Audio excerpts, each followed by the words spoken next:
Bom dia, boa tarde, boa noite. Eu me chamo Ana Paula, para quem não me conhece. Seja também muito bem-vindo neste canal e que o Senhor possa nos abençoar, nos dar crescimento espiritual, mental, nos dar muita maturidade. Amém, meus irmãos? Realmente. Meus irmãos, o conhecimento liberta. O conhecimento liberta. E quanto mais a gente entende, mais a gente está seguro, mais a gente está firmado na rocha que é Cristo, mais a gente compreende o passo do tempo em que nós estamos. Amém? E hoje eu quero trazer para os irmãos aqui mais algumas coisas muito interessantes, em que a gente vê muita confusão. E a gente vai responder única e exclusivamente pela palavra de Deus essas coisas. E aí a gente vai aprendendo ainda mais. A gente está estudando hoje de novo, meus irmãos, o livro de Apocalipse. Né? A minha tendência nesses próximos vídeos é falar só Apocalipse, né? A gente tem remoído esse livro já há anos. Para quem já está acompanhando o canal há muito tempo, sabe. E como que a gente tem evoluído na compreensão desse livro. Amém, meus irmãos? Então, quanto mais a gente entende, quanto mais a gente junta, né, as peças do quebra-cabeça, mais a gente consegue ter uma visão completa, uma visão total do livro de Apocalipse. Lembrando que tem coisas que só quem estiver lá nesse tempo é que vai entender ao pé da letra.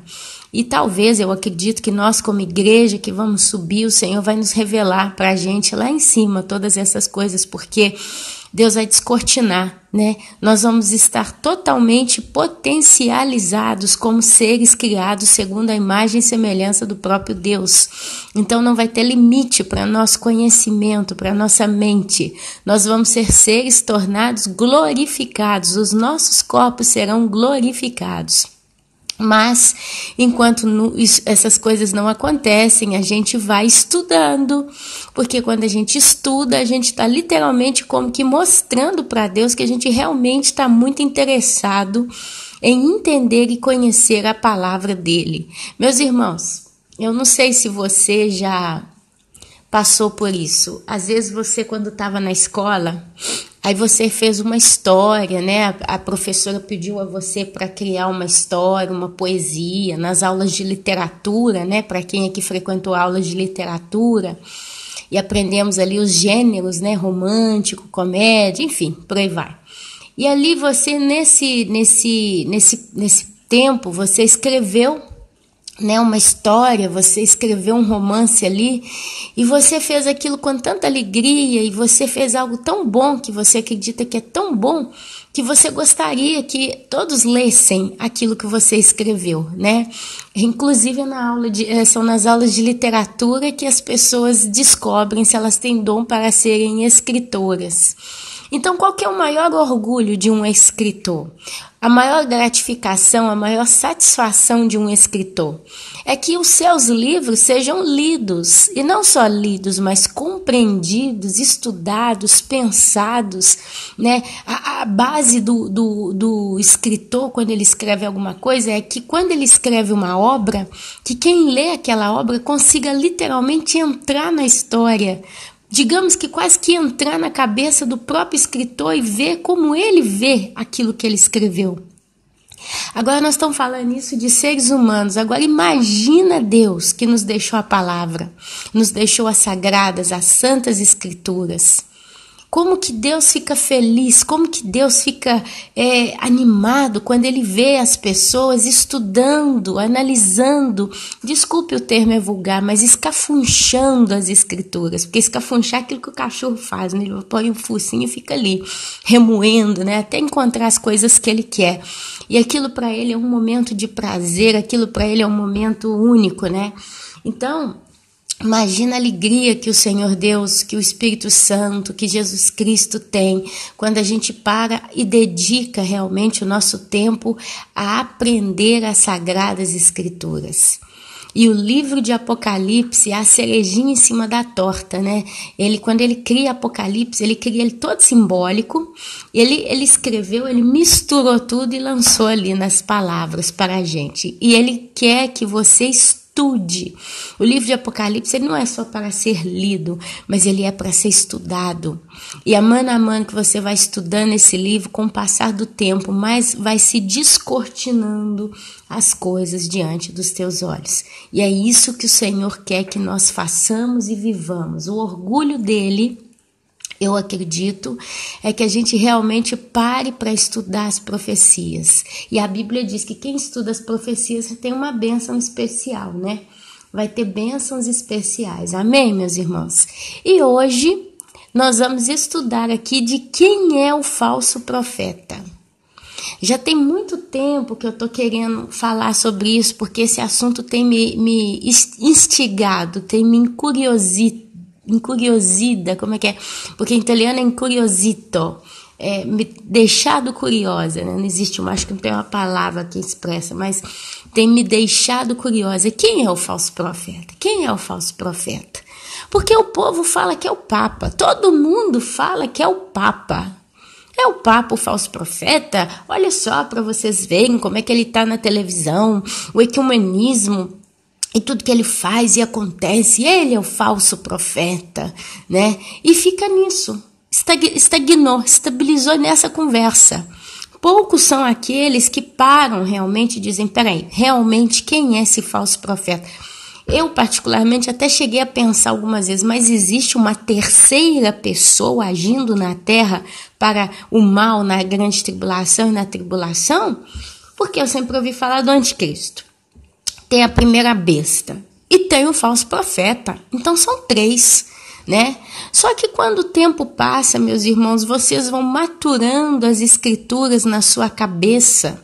Você vai lendo e relendo e relendo e lendo de novo, e você vai fazendo disso como que uma prática de vida. Você começa a enxergar melhor as palavras.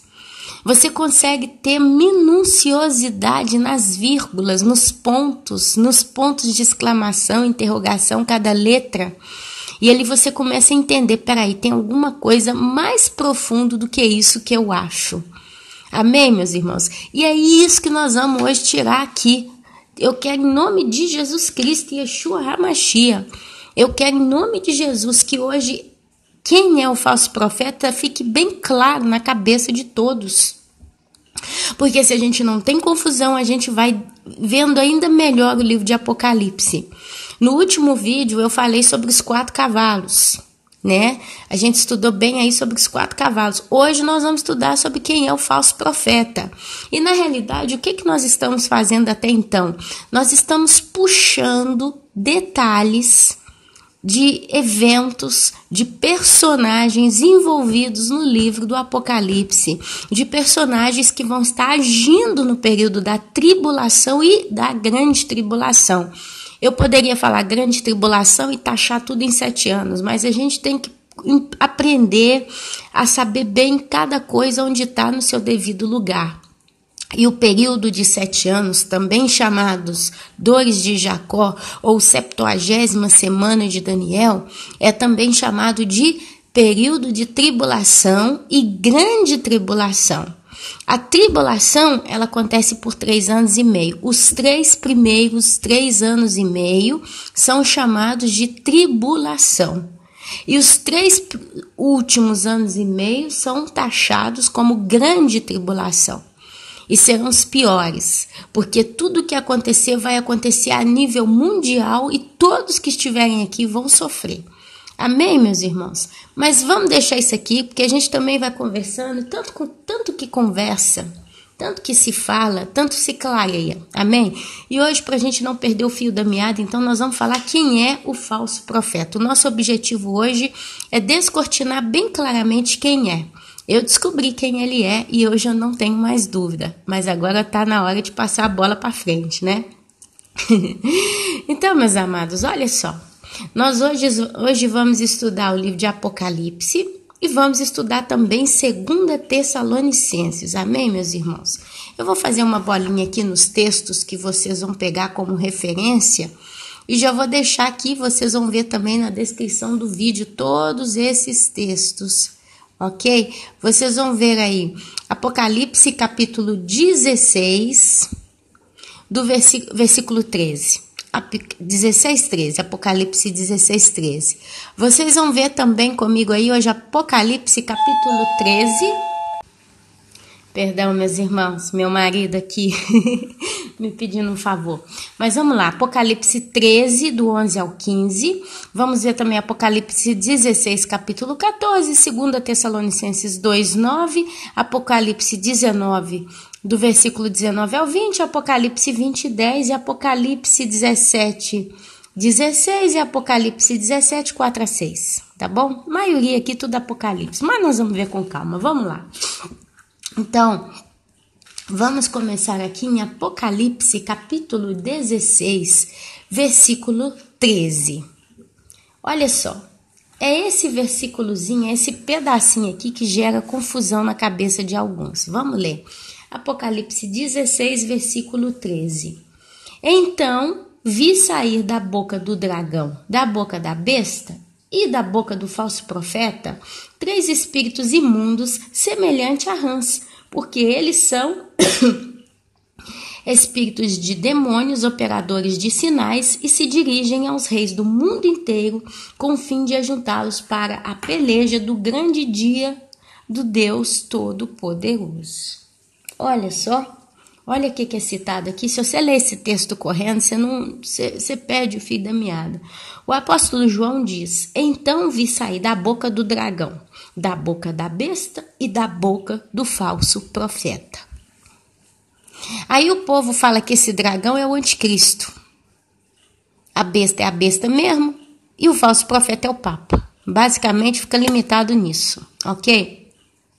Então, nesse pontinho começam as primeiras interrogações. Quem é ele? No período dos 7 anos da tribulação e da grande tribulação, eles estarão operando, são 3 homens possuídos por Satanás nessa terra? Olha as perguntas que a gente começa a fazer.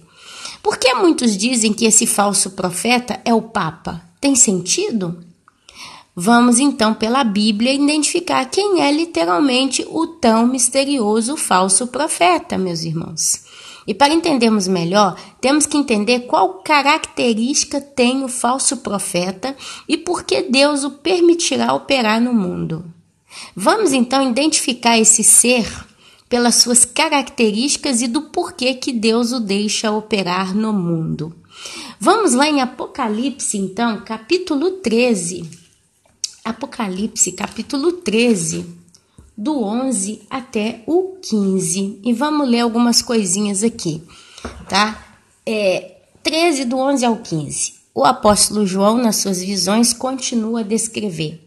Vi ainda outra besta emergir da terra. Essa besta possuía 2 chifres, parecendo cordeiro, mas falava como dragão. Falava como dragão. Exerce toda a autoridade da primeira besta na sua presença. Porém, na sua presença, faz com que a terra e os seus habitantes adorem a primeira besta.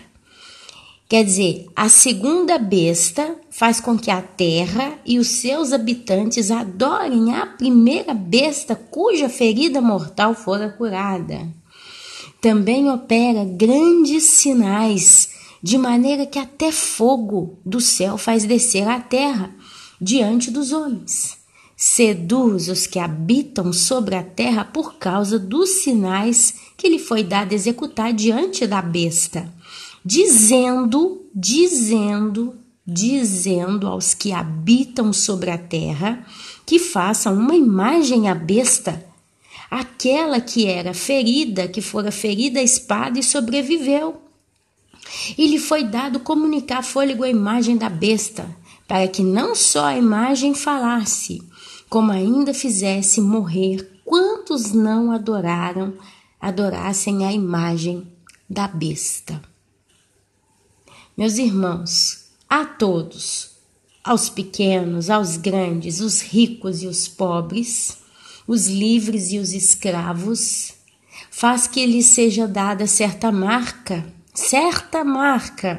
sobre a mão direita ou sobre a fronte, para que ninguém possa comprar ou vender, senão aquele que tem a marca, o nome da besta ou o número do seu nome.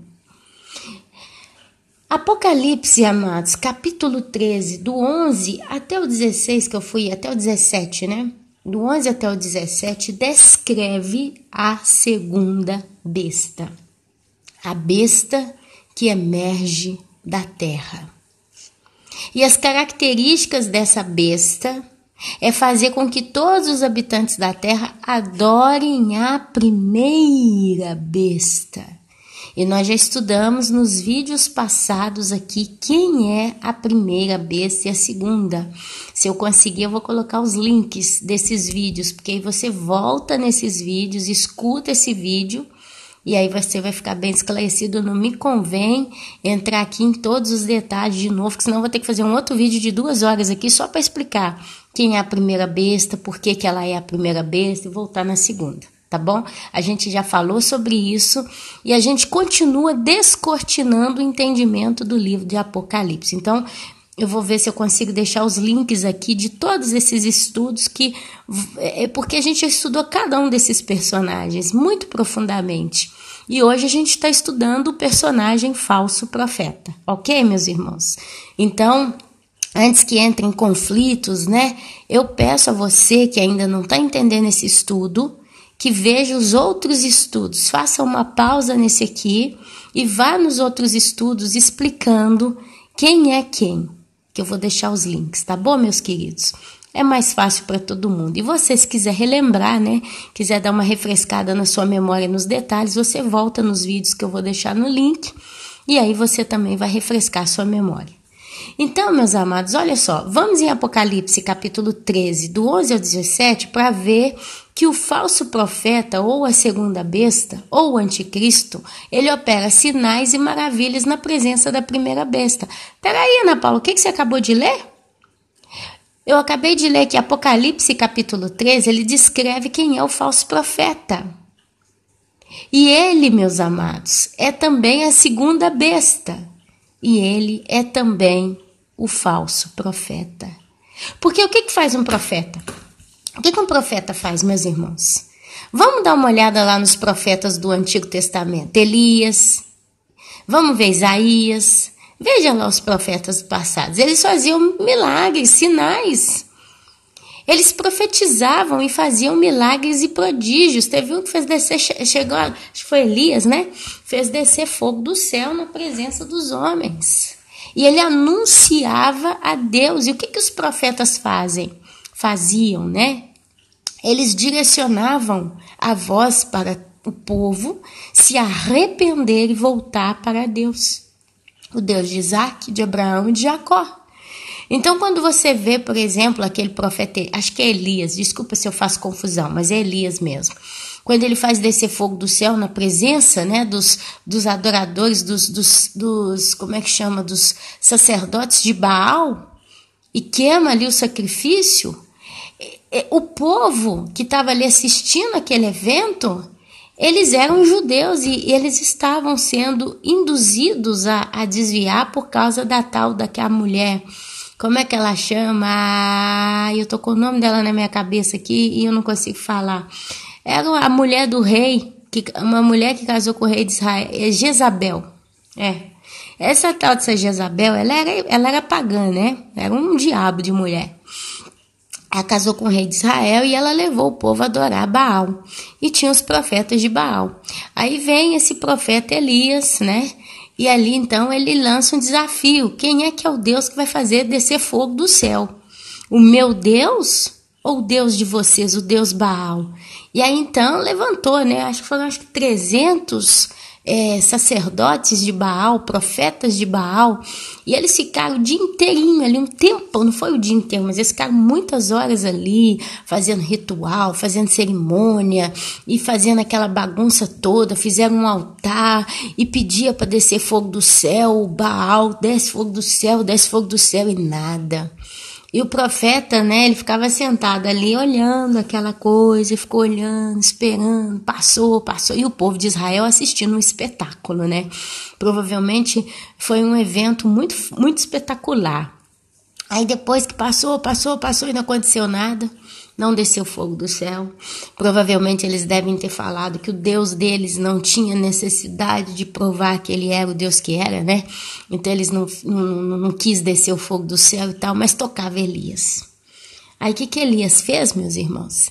Elias manda jogar água em cima do sacrifício, manda jogar baldes de água em cima do altar do holocausto, do sacrifício. A água escorria do altar, escorria, né? E ali Elias, eu tô falando Elias, se eu tiver errado o nome, me perdoem, porque é muita coisa na minha cabeça, os irmãos que me conhecem sabem que eu de cabeça não sou muito boa. Mas o profeta levanta um clamor ao céu e manda, né? Fala, Deus, se tu és o Deus verdadeiro, faz descer fogo do céu. Meus irmãos, não só desceu o fogo do céu, não só queimou o animal que estava ali para ser sacrificado, mas a Bíblia conta que o próprio altar foi completamente consumido. E ali então Deus ainda, além de fazer o sacrifício, o povo de Israel viu que o Deus verdadeiro era o Deus de Elias, depois ainda mandou fogo nos próprios 300 profetas de Baal. E eles também foram consumidos pelo fogo de Deus. Depois o profeta ficou com medo de Jezabel e fugiu, né? Teve um negócio assim. Se a história é mais ou menos é essa, meus irmãos. Para quem lê Bíblia sabe do que eu estou falando. Se você não lê, procure lá os profetas de Baal, né? E a Bíblia vai te dar referência, você vai ver. Mas por que eu estou contando essa pequena história? Porque é para entender o que um profeta faz. O profeta, ele fala, olha, vai acontecer tal coisa. Se aquilo que o profeta falou que vai acontecer não acontece, então ele é falso profeta. Ele está mentindo, porque se Deus fala para um profeta, olha, vai acontecer coisa A, B ou C, se Deus fala, aquilo tem que acontecer, porque a Bíblia diz que Deus não é um Deus de mentira. Imagina, Deus liga para mim falando, a Paula, fala no YouTube que o céu vai ficar cor-de-rosa e verde folha seca. Ele vai piscar de cor-de-rosa e verde folha seca no dia 34 de agosto de 2080. Estou falando coisas bem absurdas para os irmãos verem que eu estou só colocando um exemplo, mas a gente tem que ter cuidado até com que exemplo que põe, né? Aí imagina que eu venho aqui no YouTube, irmãos, no dia 34 de agosto do ano de 2080, o céu vai dar uma piscada na cor rosa e depois na cor verde folha seca. Aí todo mundo espera, né? O dia 34 que não existe, do mês de agosto de 2080, que nós não vamos chegar nesse ano, ainda nesse mundo caído desse jeito, para olhar para o céu, para ver se o céu fica piscando cor de rosa e verde e não acontece nada. Quer dizer, eu vou estar colocando o nome de Deus na frente, aquilo não vai acontecer e quem escuta vai falar que Deus é mentiroso. Porque na realidade é isso que acontece. Quando um falso profeta profetiza algo que não acontece, ele é visto como um falso profeta ou como um profeta que errou, ou então é como se Deus fosse mentiroso. E o nome de Deus tem sido profanado na boca de muitos falsos profetas exatamente por causa dessas heresias. Deu para entender? Então, meus amados, o profeta, ele tem o cargo, né, o ministério de profetizar coisas que Deus manda que vai acontecer. E se aquilo que ele fala não acontece, é como se a pessoa, então, passa a ser chamada de falso profeta. Às vezes você profetiza fazendo uma oração, às vezes você vai orar para uma pessoa e na sua oração Deus usa a sua boca e lança uma profecia. E ali acontece. Isso aconteceu comigo há mais de 20 anos atrás. Eu fui orar para uma moça, a gente estava dentro da igreja, e Alexandra é o nome dela, eu lembro dela até hoje. E nós fomos orar e eu estava ali, eu e ela, na parte da tarde, orando na Batista da Lagoinha, a gente parou ali para orar. E eu lembro que eu fui orando, e acabei a oração.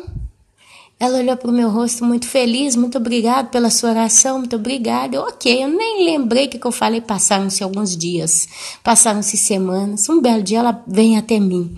Ana Paula. Oi, Alexandre, tudo bem, Ana Paula. Você lembra que você profetizou na minha vida? Eu olhei para ela assustada, falei, eu profetizei na sua vida? O que você está querendo dizer com isso? Como assim eu profetizei? Aí ela falou, você lembra que aquele dia que a gente foi orar, você começou a falar que eu ia comprar junto com o meu noivo, a gente ia conseguir comprar um lote, ia conseguir casar e que Deus ia dar pra gente a nossa casinha? Eu falei, olha, Alexandra, com toda sinceridade, eu não lembro de nada disso. Realmente eu não lembrava, meus irmãos. Eu sei que eu orei por ela e basta, né? Aí eu falei, não, eu não lembro. Ela falou, Ana Paula, olha, eu acabei de vir agora com meu noivo, não sei se era do banco, não sei de onde que ela tinha vindo, que eles tinham acabado de assinar o papel, porque eles tinham conseguido um financiamento para comprar o lote para casar. Pecado, ela nem me convidou para o casamento. Mas, entendeu? Quer dizer, eu orei, na minha oração Deus usou a minha boca, eu nem me lembro, e eu acredito que Deus não deixou que eu me lembrasse, para que eu não me gloriasse, porque eu estava apenas recém-convertida nessa época. Eu era muito fresca, então eu não tinha noção de nada dessas coisas, só que ela já era velha convertida, ela já sabia coisa que eu não sabia. E na minha oração eu citei coisas que eu não me lembro, mas tudo que eu falei aconteceu na vida dela poucas semanas depois. E eu só entendi que realmente Deus usou a minha boca quando ela me contou e testemunhou. E ela estava tão feliz. Então, Deus, quando Ele usa uma pessoa para profetizar, não é que eu tenho dom de profecia, hein, meus irmãos? Eu, particularmente, eu acredito que eu não tenho dom de profecia, não. E se tenho esse dom, ou se tive esse dom, foi muito enferrujadinho, foi muito pobre, muito pequenininho como dom, porque foram pequenos eventos que aconteceram, mas nada assim, né, efetivo, que eu tô sempre falando e o que eu falo acontece, tá? Mas só para compartilhar com os irmãos aqui, característica de profecia. A profecia, quando ela é dada, ela tem que acontecer. Porque se ela não acontece, a pessoa é taxada como falso profeta. Mas agora, o que distingue o falso profeta, ou os falsos profetas cotidianos que estão pelo mundo, do falso profeta que está lá em Apocalipse? Distingue que esse falso profeta realmente faz prodígios, milagres e maravilhas e faz até fogo descer do céu na presença dos seus adoradores. Uau! Então, peraí, Ana Paula, peraí. Se ele fala e o que ele fala acontece, por que então que ele é um falso profeta? Você está falando aqui que quando uma pessoa solta uma profecia e essa profecia ela se realiza, então não é um falso profeta, está falando o nome de Deus. Só, meus irmãos, que o falso profeta ele fala pela boca de Satanás. E Satanás ele tem poder para fazer milagres e prodígios na terra, porque Deus assim o permitiu.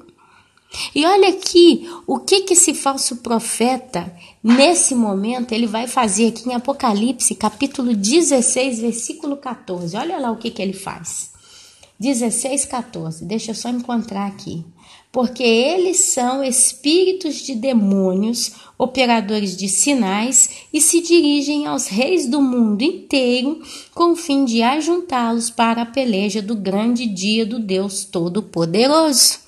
Esse dia, grande dia do Deus Todo-Poderoso é o Armagedon.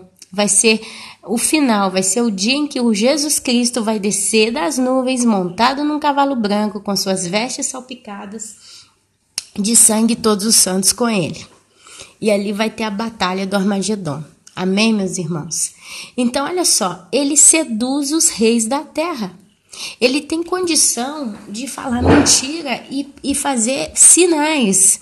E aqui a Bíblia fala, espíritos de demônios.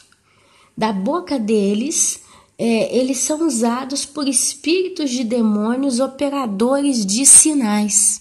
A Bíblia fala dos principados e potestades deste mundo tenebroso. E as potestades, eles estão nos ares.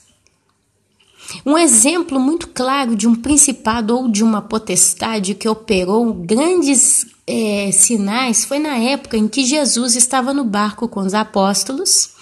E Jesus está dormindo e de repente ali no mar, acho que é o mar da Galileia, não tenho certeza, começam-se a levantar-se ondas.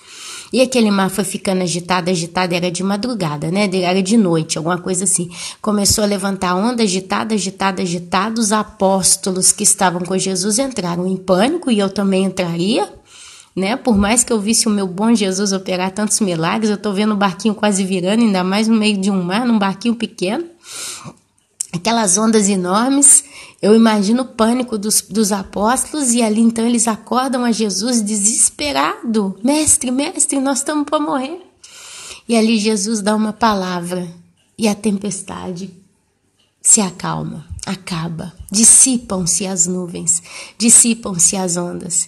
E o mar provavelmente deve ter ficado como uma tábua, calmo, sereno. E Jesus lança uma advertência aos apóstolos que eu não me lembro. Então você vê ali um evento físico gerado por principados ou potestades, por demônios, espíritos operadores de milagres, de sinais. E ali Jesus, que tinha poder para frear, né, para parar, para impedir os demônios, simplesmente mandou parar e parou. Então, meus amados, a gente está vivendo num mundo que jaz no maligno e nem tudo que reluz é ouro. E a Bíblia fala que o próprio Satanás se disfarça em anjo de luz. Amém? Então, olha só. E vejo que sai da boca do falso profeta. Aí vamos voltar lá. Então vi sair da boca do dragão, da boca da besta e da boca do falso profeta 3 espíritos imundos semelhantes a rãs. Porque eles são espíritos de demônios, operadores de sinais, e se dirigem aos reis do mundo inteiro com o fim de ajuntá-los para a peleja do grande dia do Deus Todo-Poderoso. Se você sonha com sapo, se você sonha com rã, se você sonha com esse tipo de animal peçonhento, você pode ter certeza que tem engano, traição vindo para a tua vida. Às vezes eu sonhava, Deus sempre vira e mexe e me mostra, né? Pessoas queridas, tem uma tia minha muito querida, ela seria uma irmã da minha mãe, ela é muito amada, muito querida. E eu viro e mexo, eu sonho que para entrar na casa dela, exatamente onde é a casa dela, outro dia, alguns anos atrás, que no caminho, porque é tudo de terra, é um lote muito grande, mais parece uma chácara do que um lote, mas está bem dentro da cidade. E aí tem um caminho de terra que você tem que subir por ele até chegar na casa dela. E eu sonhei que, mano a mano, que eu subi aquela estradinha de terra, né, aquele caminho, do lado, sim, estava cheio de animal peçonhento dentro dos buracos da terra, e era tudo lama. E aqueles animais ficavam me olhando para tentar, né, me abocanhar, dependendo do modo como eu caminhasse. Então, meus irmãos, é espírito de engano, é espírito de traição. Que tipo de engano? Que alguém vai fazer engano para comigo? Não. Nesse caso desse sonho que eu tive, esses animais peçonhentos, incluindo sapos, eles eram espíritos de engano de que a minha tia está vivendo uma vida de engano. Ela acha que está tudo bem, ela acha que está sendo vitoriosa, porque tudo dá certo até certo modo na vida dela. Então, assim, ela está muito tranquila e ela acredita que crê em Deus verdadeiramente, só que ela é idólatra, entre outras coisas. Então, assim, existe uma vida de enganos na vida dela. Então, o sapo representa isso, mas não só sapo, animais peçonhentos de um modo geral. Mas aqui a Bíblia está se referindo a espíritos de demônios representados por sapo. Rãs, animais sujos. O sapo é um animal baboso, é um animal, né, meloso, coisa vaga, ok? Então, só para deixar aqui uma atenção. Mas agora vamos lá comigo, meus irmãos, em 2 Tessalonicenses, capítulo 2, versículo 9. Eu quero ler com vocês mais uma coisa aqui, porque eu fiz uma pergunta lá em cima. Por que Deus deixa operar o tal do falso profeta no mundo? E sempre naquela deixa, quem é o falso profeta? Vamos aqui ter certeza. A gente já entendeu que o falso profeta, ele opera sinais, prodígios e maravilhas. Ele faz com que os adoradores da terra adorem a primeira besta que surge do mar. É o sistema religioso, é o poder demoníaco que vai governar o mundo na grande tribulação de modo religioso. Só a besta vai querer ser adorada. E está bem claro que essa própria besta religiosa é um ser humano. Esse é um ser humano, são 2 seres humanos operando na Terra. A gente foca muito o anticristo. Tem quem foca anticristo e falso profeta, mas tem a besta. E eu, Ana Paula, meus irmãos, eu não tenho a menor ideia de quem é que vai ser essa tal dessa besta. Eu não tenho a menor ideia. Mas eu começo a achar que vai ser também um personagem que vai ser levantado no cenário mundial. E provavelmente não é o Papa. Não creio que é o Papa. É um homem, provavelmente, que também vai ser levantado. E ele vai operar muitos sinais. Talvez não é nem um ser humano. Talvez é uma coisa extra-humana. Mas seja lá o que for, meus irmãos. Seja lá o que for. É um ser que vai ser literalmente lançado no lago de fogo e enxofre. Porque a Bíblia fala que ele vai ser lançado no lago de fogo e enxofre. A gente vai ver isso daqui a pouco. É por isso que dar-se a entender que existe o anticristo e a besta. São dois personagens caminhando na Terra naquela época. Então, a gente foca muito no discurso, quem é o anticristo, quem é o anticristo, quem é o anticristo, mas vamos prestar atenção que o negócio é mais profundo do que parece. Amém, meus irmãos? Se a gente vai lá, em 2 Tessalonicenses, capítulo 2, versículo 8, vamos prestar atenção no que a palavra de Deus fala. Olha, eu vou direto no 8, tá? Então, será de fato revelado o iníquo, a quem o Senhor Jesus matará com o sopro de sua boca e o destruirá pela manifestação de sua vinda.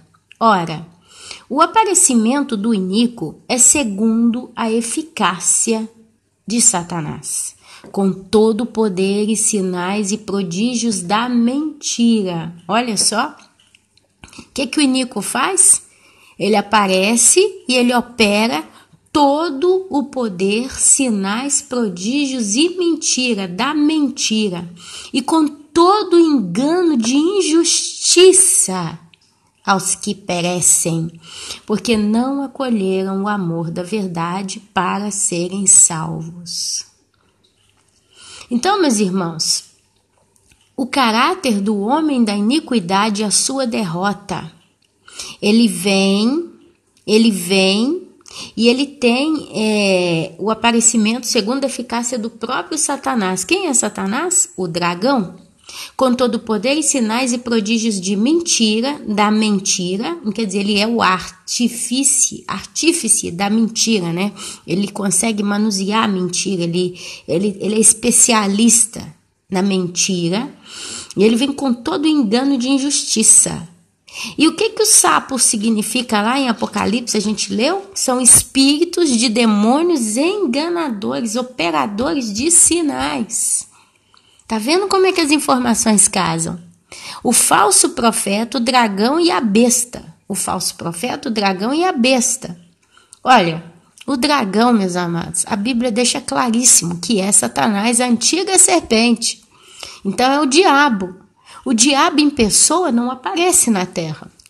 O ser chamado Satanás, o anjo Lúcifer, né, que caiu, ele não aparece na terra. Mas ele designa a besta e o falso profeta para operarem sinais, prodígios e maravilhas. A besta tem que ser adorada. E quem é que vai fazer com que adorem a besta? O anticristo ou o falso profeta.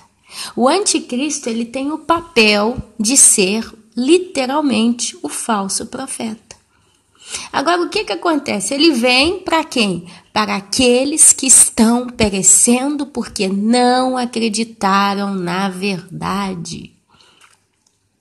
Essas pessoas não acreditaram na verdade, na palavra, então estão perecendo. Essas pessoas vão aceitar a marca da besta, provavelmente. E a Bíblia fala que nem o nome escrito elas tinham no livro da vida. Mas vamos lá comigo em Apocalipse capítulo 19. 19, olha só.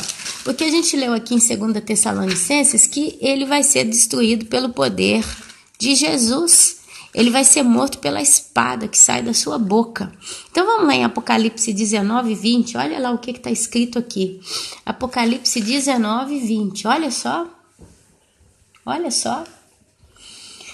Ai, deixa eu achar aqui direto. Mas a besta foi aprisionada, e com ela o falso profeta que, com os sinais feitos diante dela, seduziu aqueles que receberam a marca da besta e eram os adoradores da sua imagem. Apocalipse capítulo 19, então, ele fala, meus irmãos, que essa besta e o falso profeta, eles vão conseguir congregar os reis da terra no local chamado Armagedon. Está lá no início: e vi a besta e os reis da terra com seus exércitos congregados para pelejarem contra aquele que estava montado no cavalo, que é Jesus, e contra o seu exército. Mas a besta foi aprisionada, e com ela o falso profeta que, com os sinais feitos diante dela, seduziu aqueles que receberam a marca da besta e eram adoradores da sua imagem. Olha só, vamos lá correndo comigo em Apocalipse capítulo 20, versículo 10. Olha só. Apocalipse 20, 10. Deixa eu achar aqui direitinho.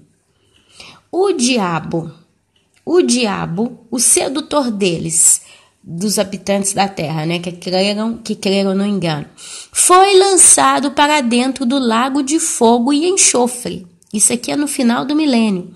O diabo é lançado para dentro do lago de fogo e enxofre, onde já se encontram não só a besta, como também o falso profeta. E serão atormentados de dia e de noite pelos séculos dos séculos. Olha aí os dois personagens. Dois personagens que serão lançados no lago de fogo e enxofre. A besta e o falso profeta. A besta e o anticristo.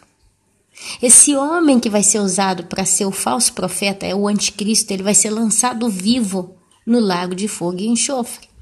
Mas a tal da besta também será lançada. Então, o que eu quero falar com os irmãos aqui hoje? Que existirão dois personagens caminhando na terra na época desses 7 anos de angústia que está para vir. Uma delas é a besta, que surge do mar, e a segunda é o anticristo, também chamado de falso profeta. Então, Ana, agora a gente tem que começar a entender quem vai ser essa primeira besta? Por mais que a gente queira, meus amados, tentar entender quem vai ser a primeira besta, é só na época que ele subir do abismo é que vai se saber quem que é.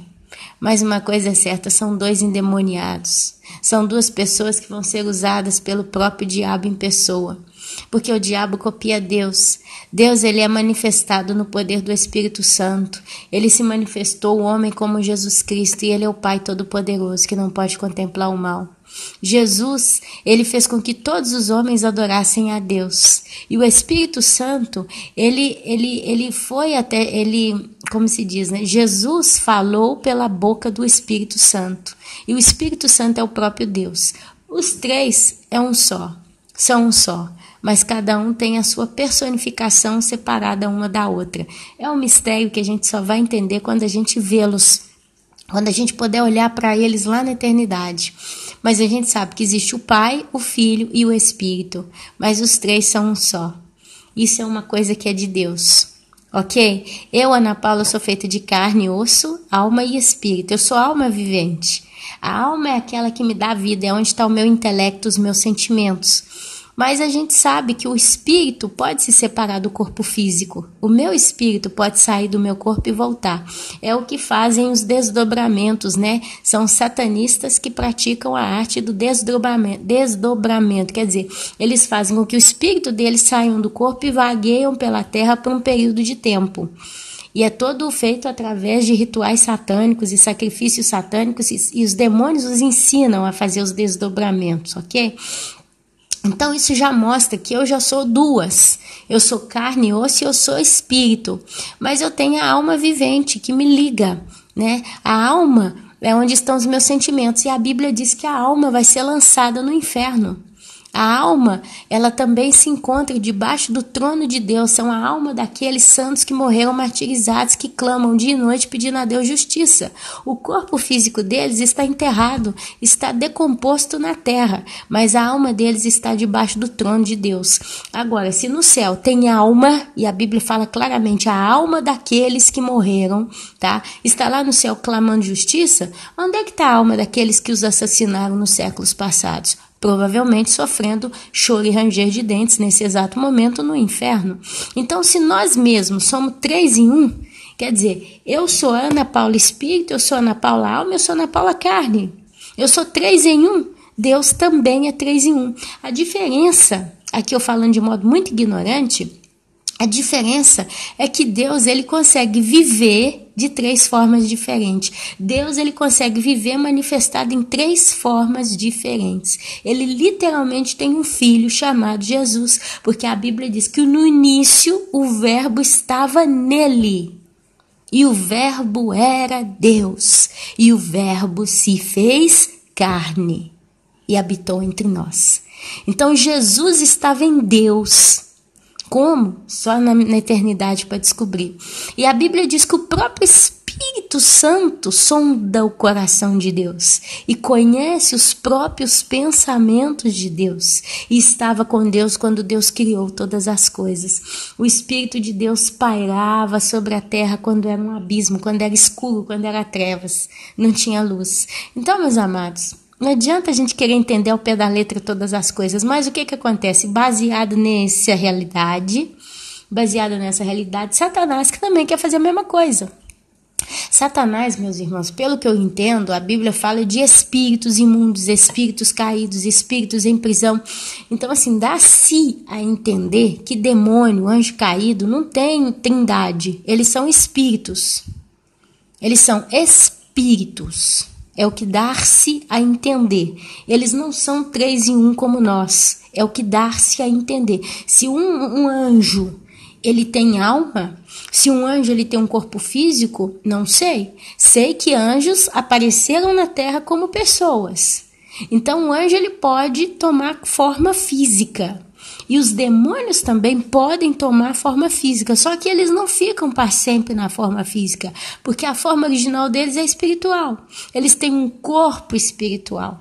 Eles têm corpo espiritual. E o corpo espiritual, ele não tem limites na matéria. Quer dizer, o físico, né?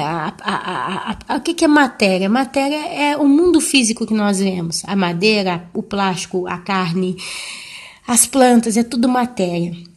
Então, o mundo espiritual, não existe lei que proíbe o mundo espiritual de fazer o que quer no material. Só que a origem, né, a natureza deles é espiritual. Agora, nós, eu não sei. A Bíblia diz que nós vamos ter um corpo glorificado, seremos como Cristo. E o próprio Cristo vai descer na terra como homem, de corpo glorificado.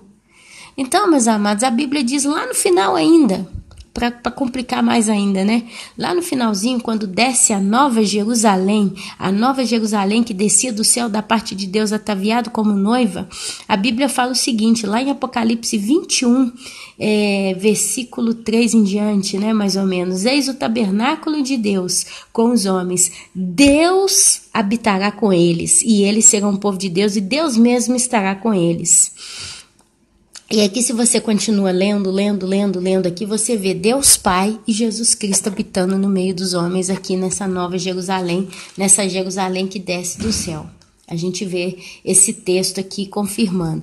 Então, Satanás, o que ele quer? Ele quer copiar Deus. Satanás, ele quer também se manifestar numa trindade.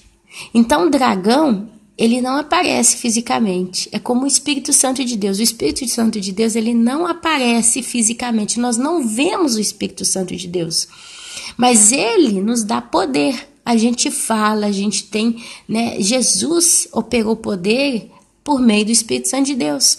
Os profetas profetizaram por meio do Espírito Santo de Deus. Então, o Espírito Santo de Deus é o poder de Deus em essência também, né? Ele é a presença onipotente, a presença onisciente e a potência onipresente de Deus em todos os lugares. Ele é o vento, o ruá, né? O Espírito Santo de Deus. Então, Satanás, ele faz mais ou menos como se ele fosse o Espírito Santo, porque ele dá poder para a besta e dá poder para o falso profeta. Os dois operam por causa do dragão. O dragão, né? E o anticristo, ele é o falso profeta. Por quê? Porque ele vai fazer com que o mundo adore a primeira besta. A primeira besta tem que ser adorada. E essa primeira besta, ela surge do mar. E é um ser que vai aparecer no mundo, naquele tempo, e vai governar o mundo porque ele vai ser adorado. Aí você me pergunta aqui para terminar. O Papa, então?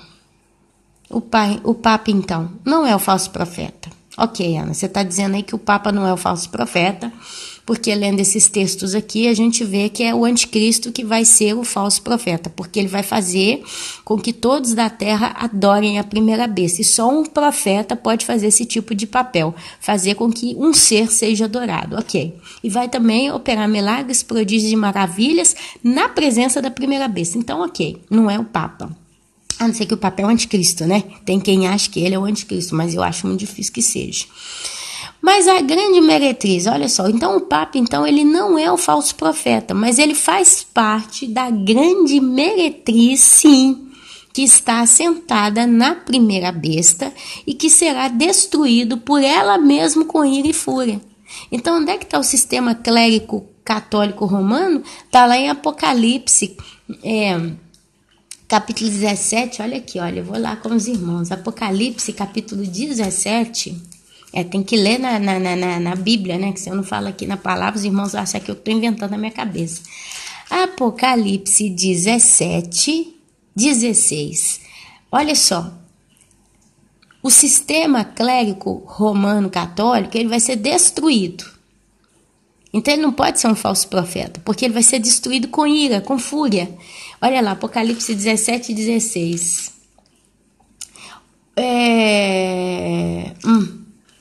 Falou-me aí, os 10 chifres que viste, que são 10 reinos que vão surgir na terra, e a besta, e a própria besta, a primeira besta, a besta que surge do mar, eles vão odiar a meretriz e a farão devastada e despojada, e lhe comerão as carnes e a consumirão no fogo. Quem é a meretriz? Apocalipse 17, 4 a 6. Vamos lá, 17, 4 a 6. Achava-se a mulher, e eu já falei que mulher no livro de Apocalipse é igreja, falando de modo seco, né? Achava-se a mulher vestida de púrpura. Púrpura é uma cor vermelha quase roxa. E escarlata, que é o vermelho sangue, praticamente. Adornada de ouro e de pedras preciosas e de pérolas, tendo na mão um cálice de ouro transbordante de abominações e com as imundícias da sua prostituição. Na sua fronte achava-se escrito um nome, um mistério: Babilônia, a grande, a mãe das meretrizes e das abominações da terra. Eu vou deixar o link do vídeo que eu falo só sobre essa mulher aqui, essa meretriz. Então, vi a mulher embriagada com o sangue dos santos e com o sangue das testemunhas de Jesus. E quando a vi, admirei-me com grande espanto. Meus amados, então aqui são as características da tal da mulher. Ela está vestida de púrpura e de escarlate. Ela está adornada com joias preciosas e pérolas e muito ouro. Tem um cálice de ouro na mão com as abominações. E ela está embriagada com o sangue dos santos e das testemunhas de Jesus. Quem é que perseguiu o cristão logo após o advento do cristianismo no mundo com os apóstolos? Quem é que destruiu e matou cristão queimado em praça pública, em arena, comido por leão, que torturou cristão, que fez a chamada cruzada, que fez a inquisição? Quem que está com cálice embriagado de tanto sangue? Quem que derramou sangue de cristão no mundo aí? Foi a Igreja Católica. Curiosamente, ela está evidenciada pelas cores púrpuras e escarlate. Se você pega qualquer fotografia do clero, do clero, não é só o Papa, são os bispos, os arcebispos e todos os gatos que estão ali dentro. Eles usam vermelho ou púrpura. O Vaticano é repleto de pedras preciosas. Vai ver as coroas dos papas. É tudo pedra preciosa, pérola, diamante, tudo quanto é pedra preciosa. E ela tem um cálice na mão. E a Igreja Católica ela é conhecida muito com seu cálice. Toda missa, toda cerimônia, tudo que eles fazem, eles estão sempre levantando um cálice de ouro. É mentira? É eu que estou falando? Ou é verdade? E eles estão, gente, com um mistério escrito. Babilônia Grande, a mãe das meretrizes e das abominações da terra. E se você começa a estudar a origem dos rituais da Igreja Católica, vem tudo da Babilônia. Gente, aquele chapéu que o Papa usa, que tem é um negócio que tem eu não sei dizer o nome daquela forma, ele é pontudo. Aquilo ali representa a boca de um peixe. E aquilo ali era adoração a um deus pagão da Babilônia. Eu esqueci o nome do tal do deus pagão. Se você pesquisa, você vai ficar de boca aberta. E os obeliscos que simbolizam o pênis de Baal. O pênis de Baal. Os obeliscos. E dentro do Vaticano está rodeado de obelisco. Tem a concha. Quando o Papa celebra as missas em certas festividades, eles põem o trono dele, né, num lugar aberto e a escadaria toda em forma de concha. Aquela concha ali, desculpa ali, mas ela simboliza o órgão genital de uma deusa pagana. Aqui eu não lembro o nome de tudo, é Íris, deusa Diana. Deusa Diana é a famosa Maria, mãe de Jesus. E Jesus, que está no colo da deusa Diana, é o filho da Ísis, que era o Nimrod. Acho que é Nimrod, sei lá, meus irmãos, é tanto nome. Eu sei que tudo veio da Babilônia. Toda essa bagunça que tem na Igreja Católica, esse tanto de coisa esquisita que vocês veem, que vocês acham que é uma coisa de Deus, não é de Deus, é tudo da Babilônia. Nasceu lá, a confusão nasceu na Babilônia. Deus ele desce até a Babilônia para confundir a língua dos homens, porque tinha um que queria fazer uma torre tão alta para tocar o céu e queria uma unificação global já lá naquele tempo, e Deus veio e confundiu tudo, porque não era o tempo da unificação global. A realidade é que tudo dá a entender que esse mundo nunca vai ser globalizado, meus irmãos. Satanás ele está voltando a querer fazer a Babilônia. Ele quer voltar a unificar a terra. Ele quer voltar a fazer os homens falarem uma só língua, ter uma só moeda, etc, etc. Mas ele não vai conseguir, porque antes que ele tende a ter essa vitória, Deus vai matar todos os seus inimigos. A gente está aí ouvindo falar do Bitcoin. E o pessoal está, não, o Bitcoin vai ser uma moeda única. Vai ser com o Bitcoin que nós vamos conseguir comprar. E fala-se que vai ter que ter essa moeda única. Meus irmãos, presta atenção. Se a Bíblia fala que não vai poder nem comprar, nem vender quem não tiver a marca na mão direita ou na fronte da besta, do nome da besta, que é a besta que vai ser adorada, porque a Bíblia diz que Satanás ele quer ser adorado como Deus. Então ele vem na forma da besta, porque ele é o Deus deste mundo. E o anticristo, ele também vai querer ser adorado como Deus, porque Jesus também é Deus. Então os dois são uma fusão. Satanás ele quer copiar Deus até nisso. Onde é que eu vou enfiar esse tal de Bitcoin dentro da grande tribulação, meus irmãos? Porque presta atenção comigo, presta atenção, que eu estou dando aqui uma outra isca para os irmãos entenderem. Se for ter uma moeda mundial, uma moeda física, como você hoje tem as pratinhas na tua casa e eu tenho as pratinhas na minha, então não precisa de marca de besta. Se você tiver o Bitcoin ou a moeda da grande tribulação, você compra, você paga com essa moeda. Não vai ter moeda mundial no futuro não, meus irmãos.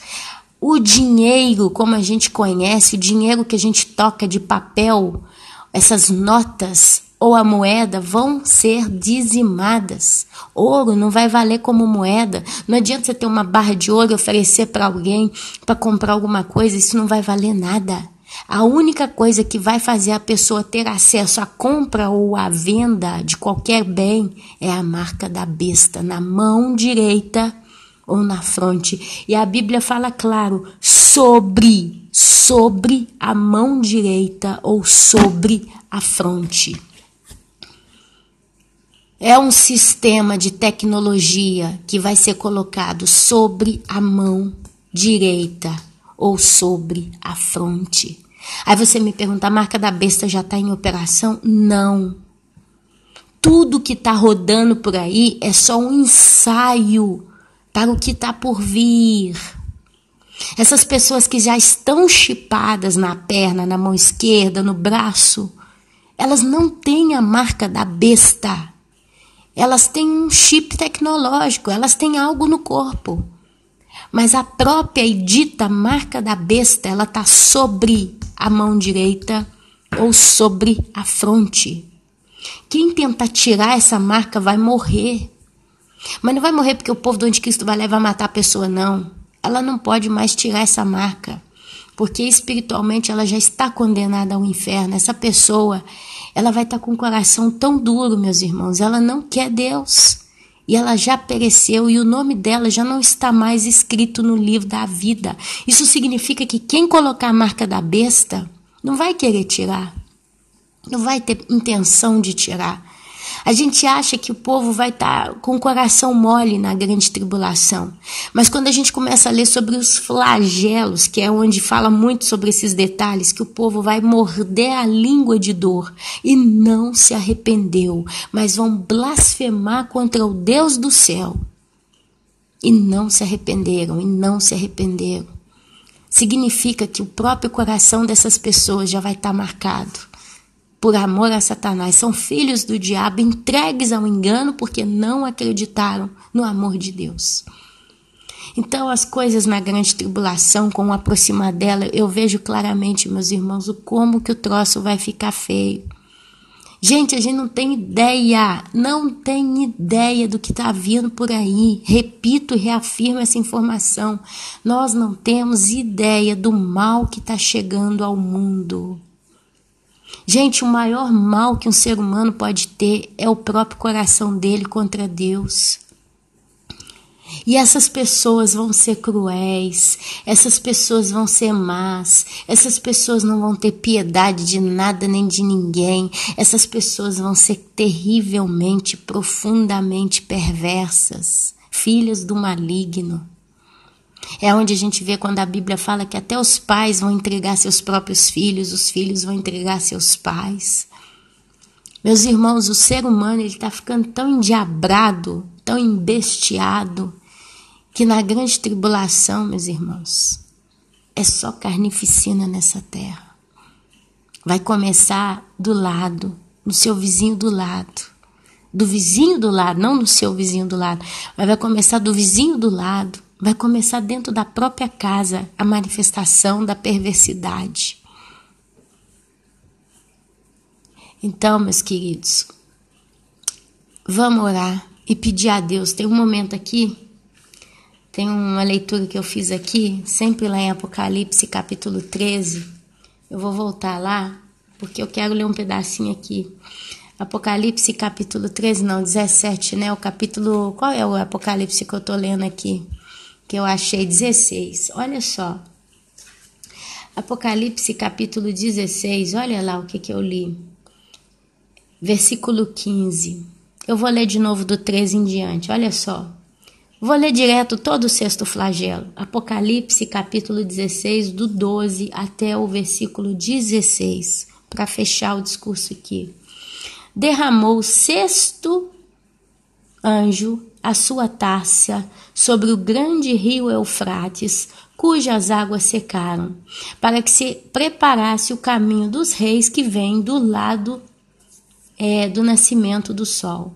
Então vi sair da boca do dragão, da boca da besta e da boca do falso profeta 3 espíritos imundos semelhantes a rãs. João teve uma visão espiritual aqui. Tá? Ele viu o próprio Satanás e da boca do diabo sair nessa rã, e ele viu o homem anticristo e o homem, a besta, né? Esse ser que a gente não tem ideia, e ele viu espiritual, ele viu no mundo espiritual da boca dele saindo o espírito dessas semelhante a rãs, porque eles são espíritos de demônios, operadores de sinais, e se dirigem aos reis do mundo inteiro, com o fim de ajuntá-los para a peleja do grande dia do Deus Todo-Poderoso.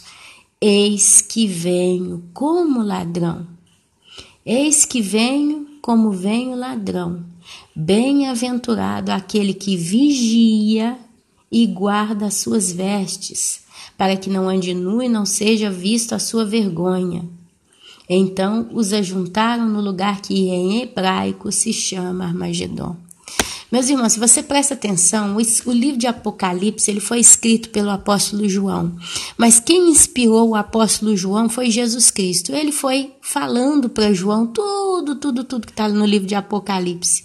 E ele então, Jesus, ele começa a relatar as coisas que vão acontecer nesse mundo dentro desse período de 7 anos, ok? E vira e mexe, ele cita, né? Ele começa a citar que ele chegou no 6º flagelo, é o último deles. E guarda que muita coisa aqui já pegou, né? Aí ele volta e dá uma lembrada para João. João, eis que eu venho como ladrão. Aquele que vigia não vai ser pego de surpresa. Não vai ser vista a sua vergonha. Sabe por quê, meus irmãos, que não vai ser vista a nossa vergonha?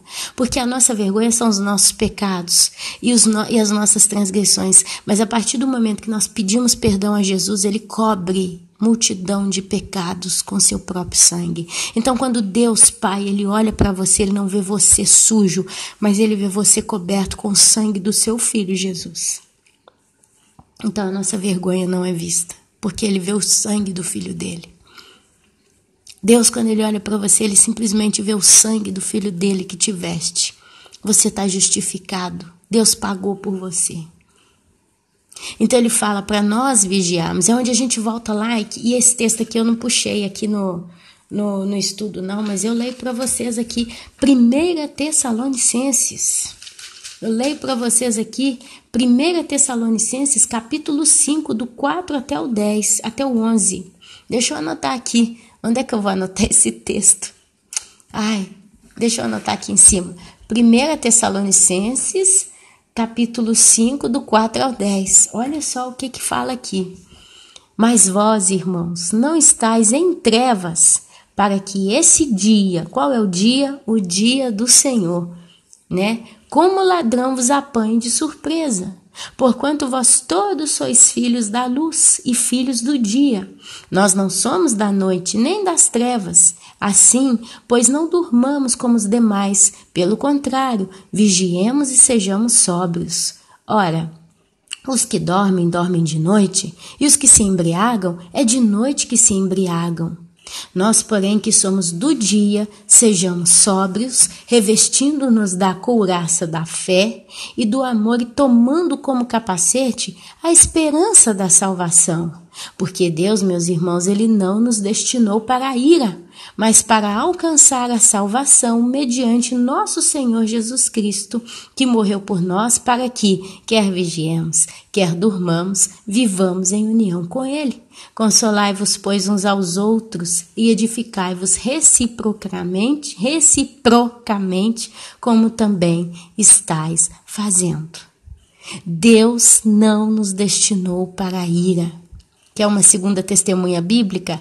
Isaías, capítulo 26, do versículo 20 e 21.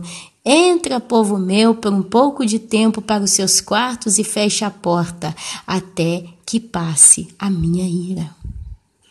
Então, meus amados, se o nosso amado Jesus Cristo, ele fala lá em Apocalipse, capítulo 16, lá em Apocalipse, capítulo 16, versículo 15, eis que venho como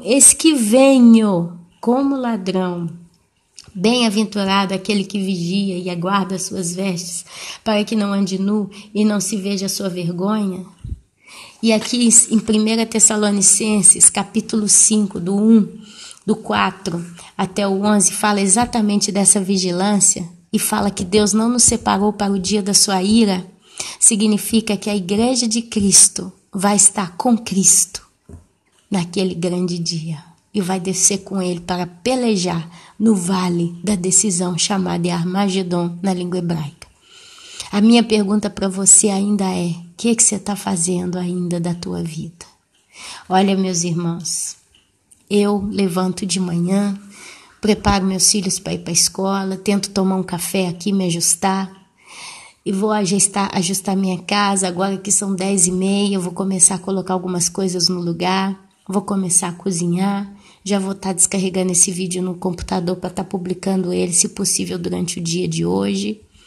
À noite eu tô com meus filhos, com meu esposo, procuro assistir coisas saudáveis na televisão, vou dormir em paz, estou em oração todo o tempo, estou buscando a Deus o tempo todo, estou sempre procurando algo aqui poder me edificar da palavra, e eu estou crescendo no Senhor.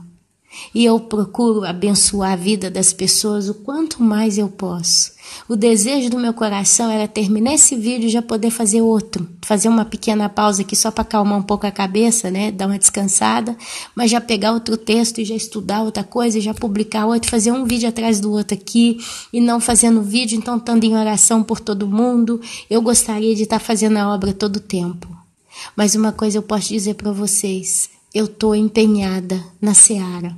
O meu coração arde em poder estar na seara.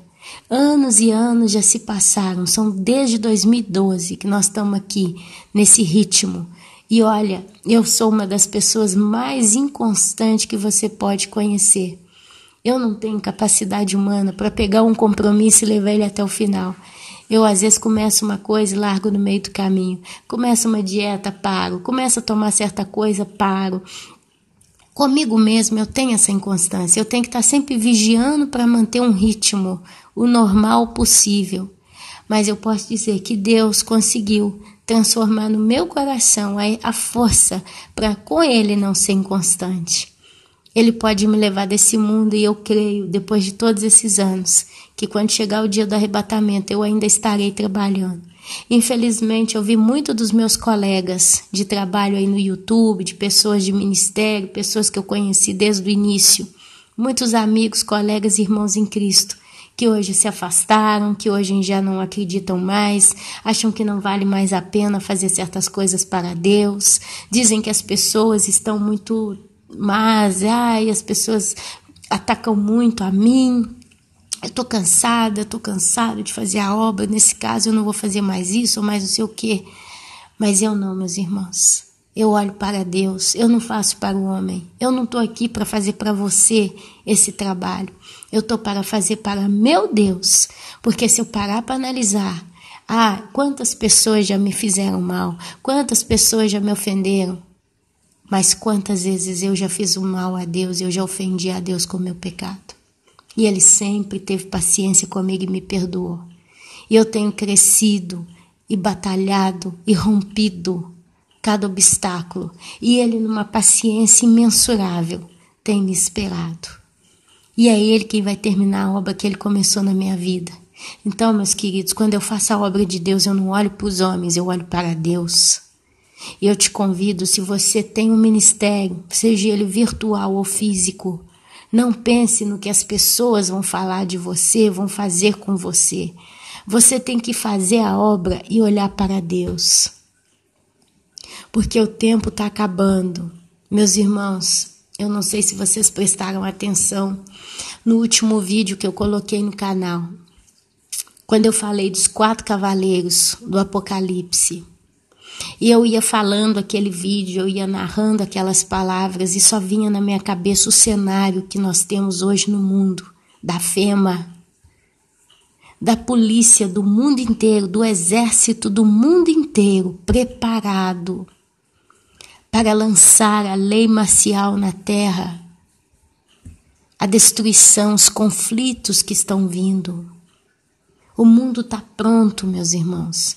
A Bíblia diz que 1/4 da humanidade vai morrer no 4º cavalo, o cavalo amarelo. 1/4 da humanidade. Aproximadamente 2 bilhões de pessoas vão morrer.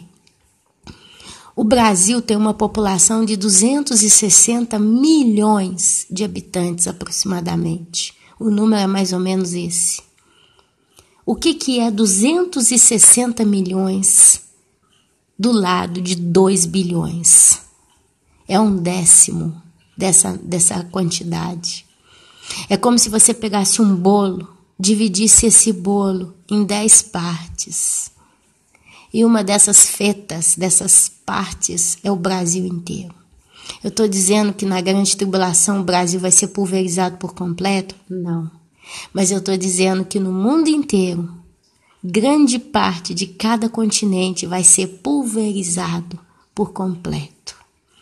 E se não para por aí, depois vem outros males sobre a terra e vão consumindo, mano a mano, ainda terços e quartos da humanidade. As taças, os flagelos, o próprio anticristo vai perseguir os cristãos. Apocalipse 20, capítulo 4, vão ser decapitados, entre outros textos de referência. E a Bíblia diz que quando Jesus voltar aqui no dia do Armagedon, ele vai destruir os inimigos. Ele vai acabar, ele vai dar cabo do que sobrou. E aí a Bíblia fala, meus amados, que o ser humano naquele quadro, naquele tempo, naquele momento, para ser encontrado na Terra, no planeta Terra, vai ser mais raro do que o ouro de Ofir. Eu não sei o que é esse ouro de Ofir, já tentei dar uma olhada por alto na internet, até então não encontrei. Eu vou buscar de novo, quem sabe está atualizado e alguém estudou sobre o ouro do Ofir e pode falar para nós mais sobre esse ouro.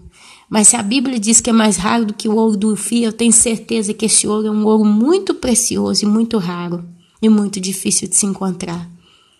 Então, meus queridos, vai sobrar 4 gatos neste mundo. Descobri também uma última coisa. Tem uma das taças, não sei se é taça ou selo, aqui eu tenho que me atualizar. Eu sei que tem um evento que vai acontecer ainda, que a Bíblia diz que vão ser liberados 200 milhões de demônios na Terra. E eles vão ser comandados pelo anjo do abismo, que se chama Apolion. E esse anjo do abismo, ele vai comandar esse exército de demônios e eles vão poder atormentar os habitantes da terra por 5 meses.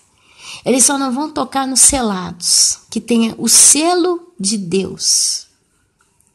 Meus irmãos, lendo, a gente vê que quem é selado no livro de Apocalipse são 144 mil. São 12 mil judeus de cada uma das 12 tribos.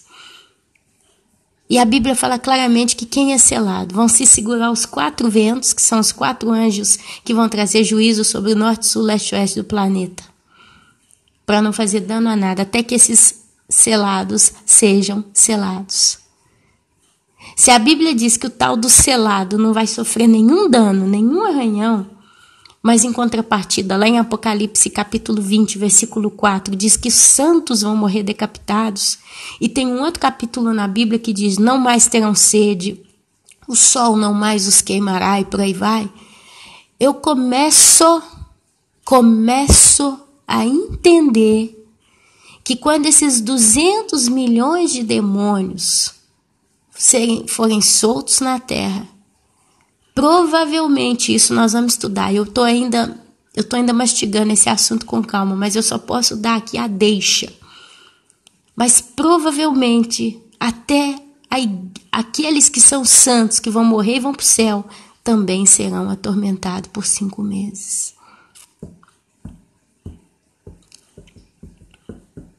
Também serão atormentados. Nesse caso, nesse castigo.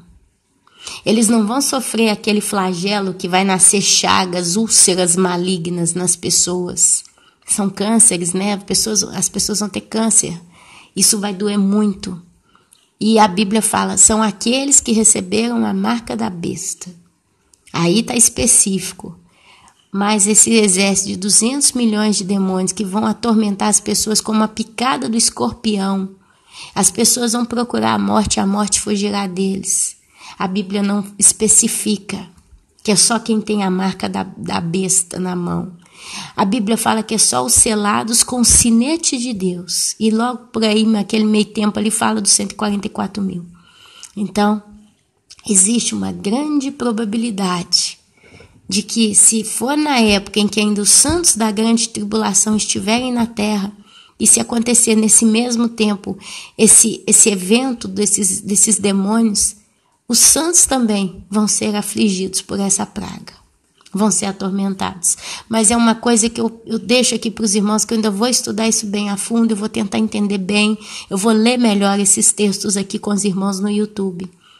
Mas é só para a gente ter uma noção, meus irmãos, de quanta coisa terrível está vindo. Se tiver certo, se eu tiver correta nessa teoria desse selo ou trombeta, que eu não lembro se é, acho que é um dos selos.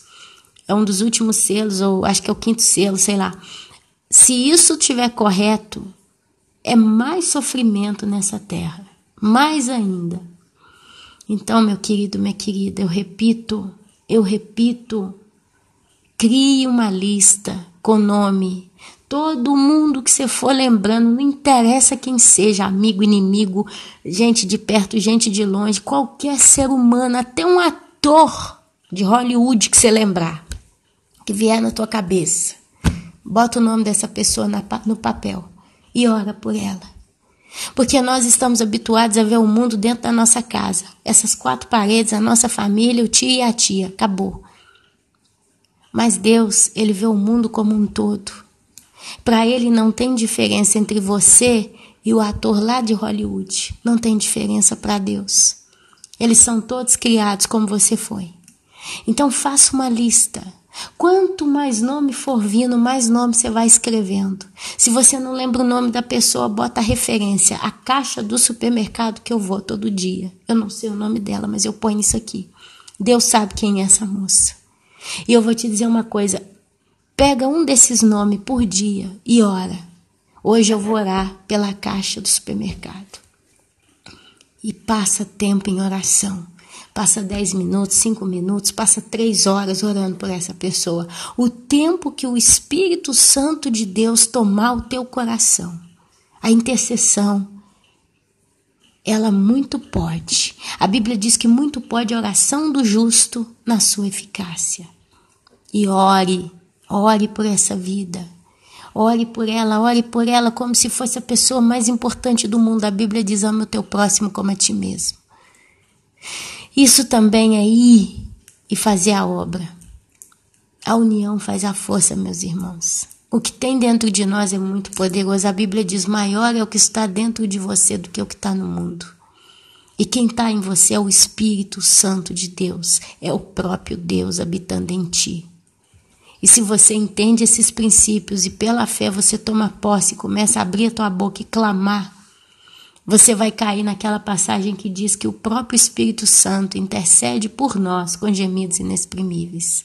Então você entra em sintonia com o próprio Espírito Santo de Deus, em oração diante de Deus, e toca o coração de Deus. E quem sabe, Deus levanta um vaso lá do outro lado do planeta, para ir até aquela pessoa pela qual você orou, e prega para aquela pessoa, e aquela pessoa é salva.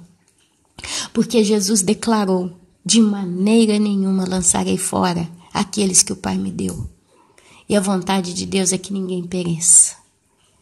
O sonho de Deus, meus irmãos, é que o homem não entre na grande tribulação. Eu tenho certeza, Deus não gostaria nunca de ter que passar essa fase pela terra, mandar esse tipo de tormento que virá. Mas Deus, Ele precisa separar, Ele precisa, pelo fogo, separar aqueles que são dele, até que sejam até mesmo os mais duros de coração. Deus precisa ser justo e correto. E na sua justiça ele diz que quem é filho de Deus, quem está na luz, quem vigia, vai ser guardado desses terríveis dias. Então, quem sabe a tua oração pode tocar o coração de Deus, e muitos que você vai orar vão acordar antes daquele tempo e vão ser acolhidos para o céu no arrebatamento. Quem sabe? Eu não quero que a minha mão esteja suja de sangue no dia do Senhor. Que ele olhe para minha mãe e fale, olha, aqui está o sangue de fulano, ciclano e betano. Toda hora aquela pessoa vinha na sua cabeça, você estava trabalhando, você estava arrumando o carro, você estava trabalhando na contabilidade da empresa, você estava na fábrica, você estava no ponto de ônibus, você estava lavando roupa, você estava cuidando do seu filho, estava chorando, e vinha aquela pessoa na sua cabeça. Por tantos dias, aquela pessoa vinha na sua cabeça, do nada.